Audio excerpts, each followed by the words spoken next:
ভালোবাসা সালাম জানাই এই অনুষ্ঠানে আজকে যারা এসেছেন সবাই এই অনুষ্ঠানে আজকে যারা এসেছেন সবাই সকলকে আমার ভালোবাসা সালাম জানাই সকলকে আমার ভালোবাসা সালাম জানাই।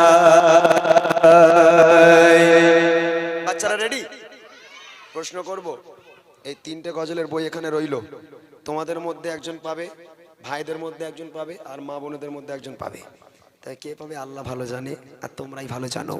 যে উত্তর দিতে পারবে সে জানবে, সে পাবে। ঠিক আছে, রেডি সবাই? প্রশ্ন করি, চলো।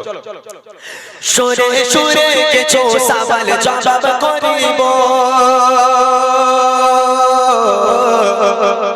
সুরে সুরে কিছু সওয়াল জবাব করিব, সঠিক জবাব পেলে আবার উপহার দেব, সঠিক জবাব পেলে আবার বুড়ি মা দেব।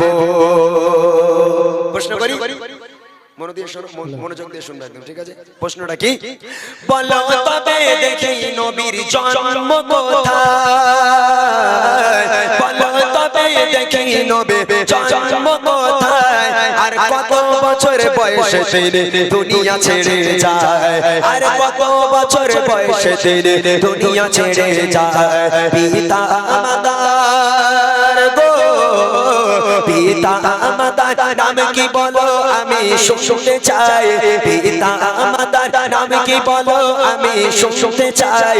আর দুধ খাওয়াতেন যে মা বলো নাম কি জানা নাই, আর দুধ খাওয়াতেন যে মা বলো নাম কি জানা নাই। এই অনুষ্ঠানে আজকে যারা এসেছেন সবাই, এই অনুষ্ঠানে আজকে যারা এসেছেন সবাই সকলকে আমার ভালোবাসা সালাম জানাই, সকলকে আমার ভালোবাসা সালাম জানাই। কই মাইক না কই? এ নাও ভাই, এসো, মাইকটা ধরে রাখো হাতে। প্রথম প্রশ্ন যে জানবে সে হাত তুলবে। ঠিক আছে, প্রথম প্রশ্ন করেছি নবী পাকের জন্ম কোথায়। দ্বিতীয় প্রশ্ন, নবী পাক কত বছর বয়সে দুনিয়ার বুক ত্যাগ করেছেন, ইন্তেকাল হয়েছেন। তৃতীয় প্রশ্ন, নবী পাকের আব্বা মায়ের নাম কি। চতুর্থ প্রশ্ন হলো নবী পাককে যে মা দুধ খাওয়াতেন সে মায়ের নাম। এই ছেলেটাকে দাও দেখি, ওঠ ওঠ দেখি, তোর নাম বল। কচি এখানে বাড়ি? মাশাআল্লাহ। কচি তোমার জন্য প্রশ্ন, নবী পাকের জন্ম কোথায়? মক্কায়। মাশাআল্লাহ, মক্কা শহরে। নবী পাক দুনিয়ার বুক ত্যাগ করেছেন, ইন্তেকাল হয়েছেন কত বছর বয়সে? 63 বছর বয়সে। একদম সঠিক উত্তর, ভালো উত্তর দিচ্ছে তো, মাশাআল্লাহ। নবী পাকের আব্বা মায়ের নাম কি? নবী পাকের আব্বা মায়ের নাম তাড়াতাড়ি বলো। জানো না? হায় হায় হায় হায়, মানে সোজা গুলো বলে জানি না, আর কঠিন গুলো বলে দিয়েছে, ঠিক কিনা? নবী পাকের মায়ের নাম কি? কে বলতে পারবে? মা আমিনা। মা আমিনা, মাশাআল্লাহ। আর আব্বার নাম? আচ্ছা, নবী পাককে যে মা দুধ খাওয়াতেন সে মায়ের নাম কি? নবী পাককে যে মা দুধ খাওয়াতেন, দুধ মায়ের নাম? আয় কই, এখানে মেয়েটা কই, চলে তাড়াতাড়ি তাড়াতাড়ি, সময় নেই, ওর কাছে দে। নবী পাকের মায়ের নাম কি? আমিনা। আর আব্বার নাম? আব্দুল ইসলাম। আব্দুল ইসলাম? তোর আব্বার নাম বলতে বলিনি আমি, নবী পাকের আব্বা মায়ের নাম বল। নবী পাকের আব্বার নাম কি? সে ভুলে গেছে রে, আহারে। নবী পাককে যে মা দুধ খাওয়াতেন সে মায়ের নাম কি? নবী পাককে যে মা দুধ খাওয়াতেন সে মায়ের নাম? আয় চলে আয় কচি, এই পুচকে তাড়াতাড়ি আয়, তাড়াতাড়ি আয়, তাড়াতাড়ি আয়, দৌড়ো দৌড়ো দৌড়ো। ওরে বাপ রে বাপ। হ্যাঁ, আরে পুচকে নামটাকে শুনে লেগেছি, তোর নামটা বলতো।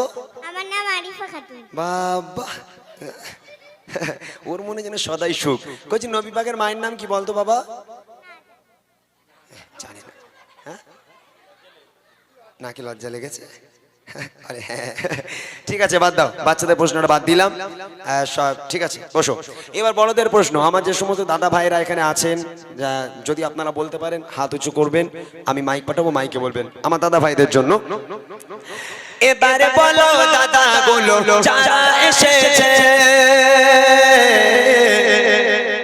এবারে বলো দাদা গুলো যারা এসেছে, আর কত বছরে নবী নবুয়াত পেয়েছে, আর কত বছরে নবী নবুয়াত পেয়েছে।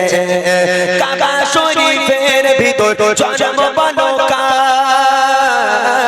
কাবা শরীফের ভিতর জন্ম বালকার। যদি বলতে পারো তোমার জন্য আছে উপহার, যদি বলতে পারো তোমার জন্য আছে উপহার। চুমা দিলে গো, চুমা দিলে কোন পাথরে গোনা ঝরে যায়, চুমা দিলে কোন পাথরে গোনা ঝরে যায়। আর বলো দেখে কাবার গেলাম কোন রঙেরই হয়, আর বলো দেখে কাবার গেলাম কোন রঙেরই হয়। এই অনুষ্ঠানে আজকে যারা এসেছেন সবাই, এই অনুষ্ঠানে আজকে যারা এসেছেন সবাই, সকলকে আমার ভালোবাসা সালাম জানাই, সকলকে আমার ভালোবাসা সালাম জানাই। বড় ভাইদের কাছে প্রশ্ন করেছি, হাত উঁচু করবেন যারা জানবেন তারা হাত তোলেন। মাইক পাঠাচ্ছি, নবী পাক কত বছর বয়সে নবুয়াত পেয়েছেন? দ্বিতীয় প্রশ্ন, দাও মাইকটা নিয়ে যাও। আমার ওই দাদা হাত তুলেছে, শিখে যাও। মাশাআল্লাহ, আমি জানি এখানকার মানুষ পারবে, এখানকার মানুষ আমি জানি, এখানকার মানুষ খুব ভালো মানুষ, নামাজ কালাম পড়ে। এখানকার মানুষেরা খুব নামাজি হয়। কারো বাড়ি টিভি আছে বলে তো আমার মনেই হয় না। টিভি কারে বলে এই গ্রামের মানুষ চোখেই দেখিনি জীবনে। যাক, আমার দাদার কাছে প্রশ্ন, নবী পাক কত বছর বয়সে নবুয়াত পেয়েছেন? 40 বছরে। একদম সঠিক উত্তর, 40 বছর। দ্বিতীয় প্রশ্ন হলো, কাবা শরীফের ভিতরে একজনের জন্ম হয়েছিল, তার নাম কি? কাবা শরীফের, লজ্জার কোনো কারণ নেই, লজ্জার কোনো কারণ নেই, এগুলো জানা দরকার, অবশ্যই জানা দরকার। কাবা শরীফের ভিতরে আমি ক্লু দিয়ে দিচ্ছি, সহজ করে দিচ্ছি। কাবা শরীফের ভিতরে জন্ম হয়েছিল নবী পাকের 4 জন সাহাবার মধ্যে একজন, হযরতে আবু বকর, হযরতে উমর, হযরতে উসমান এবং হযরতে আলী। 4 জনের মধ্যে একজন। হযরত আবু বকর হয়নি না? হযরত উসমান। আর দুটো বাকি আছে, বলে দেন, যে কোনো একটা কেটে যাবে। হযরত- আচ্ছা, লাস্ট চান্স, হযরতে উমর ফারুক এবং হযরতে আলী, দুজনের মধ্যে লাস্ট চান্স। হযরত ফারুক। জি না, হয়নি। ঠিক আছে, দাঁড়াও। তারপরের প্রশ্ন হচ্ছে ওনার কাছে, কোন পাথরে চুমা দিলে গোনা ঝরে যায়? বেগানা মাসুম হয়ে যারা হাজী সাহেব হজ পাকে যান, তারা কোন পাথরে চুমা দিয়ে নিজের গোনাগুলোকে ঝেড়ে আসেন? শরীফের যে পাথর, এই পাথরটার নাম একটু বলেন। এটা ভুলে যাচ্ছি। মাশাআল্লাহ, মাশাআল্লাহ, ভুলে যাচ্ছেন উনি। আচ্ছা, ওনার কাছে আমি শেষ প্রশ্নটা করে নেই। কাবা শরীফের যে গ্লাব, এই গ্লাবের রং কি? কালো। কালো, একদম সঠিক উত্তর হয়েছে। তবে দুটো অ্যানসার আমি পেলাম না। মাইক্রোফোনটা নিয়ে এসো একটু, কে বলবে? হ্যাঁ, এই তুই বলবি? ওই ওই ওই দাদা হাত তুলেছে, দাদার কাছে দাও। কাবা শরীফের ভিতরে কার জন্ম হয়েছিল? হযরতে আলী রাদিয়াল্লাহু তাআলা আনহু। হযরতে আলী রাদিয়াল্লাহু তাআলা আনহু, মাশাআল্লাহ। এবং কোন পাথরে চুমা দিলে বেগানা মাসুম হয়ে যায়? হাজরে আসওয়াদ। হাজারে আসওয়াদ, একদম সঠিক উত্তর। তবে একটা বই মনে হয় ছিঁড়ে দাদারে অল্প আর ভাইয়ের অল্প দিতে হবে, কিছু করার নেই। মাশাআল্লাহ, ঠিক আছে, আমি একটা কাজ করো, দুটো বই এখানে দিয়ে দাও। আমার তরফ থেকে আমার দুটো দাদাকে 4টে উত্তর দেওয়ার জন্য আমার তরফ থেকে দুটো উপহার আমি আমার তরফ থেকে দিলাম। দোয়া রাখবেন আমার জন্য, অনেক অনেক ভালোবাসা রইল। শেষ প্রশ্ন আমার মা বোনেদের জন্য। আমি জানি এখানকার মায়েরা খুব ভালো, মা ফাতেমাকে অনুসরণ করে চলে। কারো বাড়ি টিভি নেই, আগেই তো বলেছি, তবে আমার মায়েরা অবশ্যই পারবে, এটা আমি জানি। মায়েরা ভালো করে শুনবেন, যে পারবেন হাত উঁচু করবেন, মাইক পাঠানো হবে, মাইকে উত্তর দেবেন। দেখে মা বোনেরা দেখি ভালো, কে জানে ইসলাম, মা বোনেরা দেখি ভালো, কে জানে ইসলাম। আর সর্বপ্রথম কোন নারী এনেছে গো ঈমান, সর্বপ্রথম কোন নারী এনেছে গো ঈমান। আল্লাহ তাআলা আরশ থেকে দিয়েছেন সালাম, আল্লাহ তাআলা আরশ থেকে দিয়েছেন সালাম। কোন নারীকে বলো দেখে ছিল কি তার নাম, কোন নারীকে বলো দেখে ছিল কি তার নাম। মা বাপের সেবা গো, মা বাপের সেবা, সন্তানদের তরে ইবাদত। মা বাপের সেবা সন্তানদের তরে ইবাদত আর মা বোনেরা কোথায় বলো তোমাদের জান্নাত আর মা বোনেরা কোথায় বলো তোমাদের জান্নাত এই অনুষ্ঠানে আজকে যারা এসেছেন সবাই এই অনুষ্ঠানে আজকে যারা এসেছেন সবাই সকলকে আমার ভালোবাসা সালাম জানাই সকলকে আমার ভালোবাসা সালাম জানাই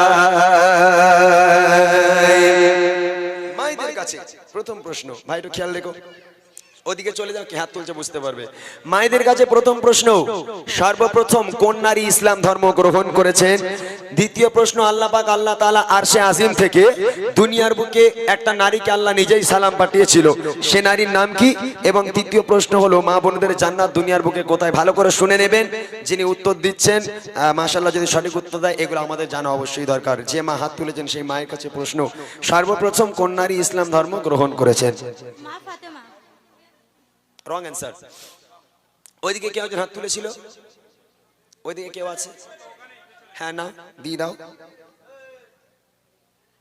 হযরতে খাদিজা হযরতে আম্মাজান খাদিজাতুল কুবরা রাদিয়াল্লাহু তাআলা আনহা সঠিক উত্তর দ্বিতীয় প্রশ্ন হলো আল্লাহ পাক আল্লাহ তাআলা আরশে আজিম থেকে আল্লাহ নিজেই ভালোবেসে দুনিয়ার বুকে একটা নারীকে আল্লাহ নিজেই সালাম পাঠিয়েছিল সে নারীর নাম কি ওটাও হযরতে খাদিজা আম্মাজান খাদিজাতুল কুবরা রাদিয়াল্লাহু তাআলা আনহা সঠিক উত্তর শেষ প্রশ্ন হলো মা বোনেদের জান্নাত দুনিয়ার বুকে কোথায় স্বামীর পায়ের তলায় বাবা এটা হাসির বল হেসে হেসে বলার কি আছে রে বাবা হ্যাঁ, আমার মা ওই স্বামীর পায়ের তলায় মানে বলতে খুব কষ্ট হচ্ছে বুঝলেন যেহেতু ওলাউটো করে ডাকে তো এখন স্বামীর পায়ের তলায় জান্নাত হলে এখন তো ওলাউটো বলা যাবে না ওই দিন আমার মা খুব হাসছে মাশাআল্লাহ সত্যি আল্লাহ রসুল আম্মাজান ফাতেমাকে বলছে ফাতেমা আমি তোমার আব্বা বলি আল্লাহর পরে যদি কাউকে সিজদা করার হুকুম দিতাম আমি প্রত্যেক নারীকে বলতাম হে নারী তোমরা তোমার স্বামীর পায়ে সিজদা করো স্বামীর পায়ে লুটিয়ে পড়ো খবরদার যেন স্বামীকে ব্যথা দিও না তাহলে ইহকাল আর পরকাল দুই কাল তোমার একেবারেই ধ্বংস হয়ে যাবে